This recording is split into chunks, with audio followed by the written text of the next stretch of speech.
Hello बच्चों। हमारा प्रश्न दिया हुआ है, निम्नलिखित में कौन सा मनुष्य के लिए आवश्यक एमिनो अम्ल नहीं है? Tyrosine, leucine, lysine, valine. चलिए समझते हैं इस प्रश्न को। अगर इस प्रश्न की मुख्य अवधारणा की बात की जाए तो मुख्य अवधारणा में हमें समझना होगा कि मनुष्य के लिए आवश्यक अमीनो अम्ल क्या है।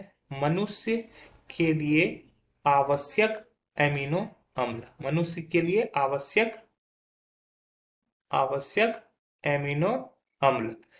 तो मनुष्य के लिए आवश्यक एमिनो अम्ल की संख्या जो है वो 9 है। ठीक है। उस 9 में कौन सा है? पहला है हिस्टिडीन। ठीक है, हिस्टिडीन। इसके अलावा आइसो आइसो ल्यूसीन। इसके अलावा ल्यूसीन, लाइसीन, मेथायोनीन। इसके अलावा फेनाइलाएनिन, हेरोनिन, ट्रिप्टोफेन और वैलिन। ये 9 एमिनो अम्ल होते हैं जो मनुष्य के लिए सबसे ज्यादा इंपॉर्टेंट होते हैं।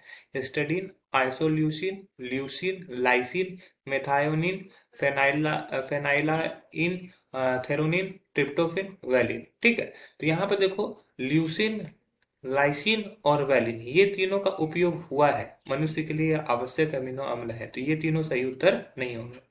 टायरोसिन हमारे लिए आवश्यक नहीं है, तो टायरोसिन हमारा सही उत्तर होगा। आशा है यह प्रश्न आपको समझ में आया होगा। धन्यवाद।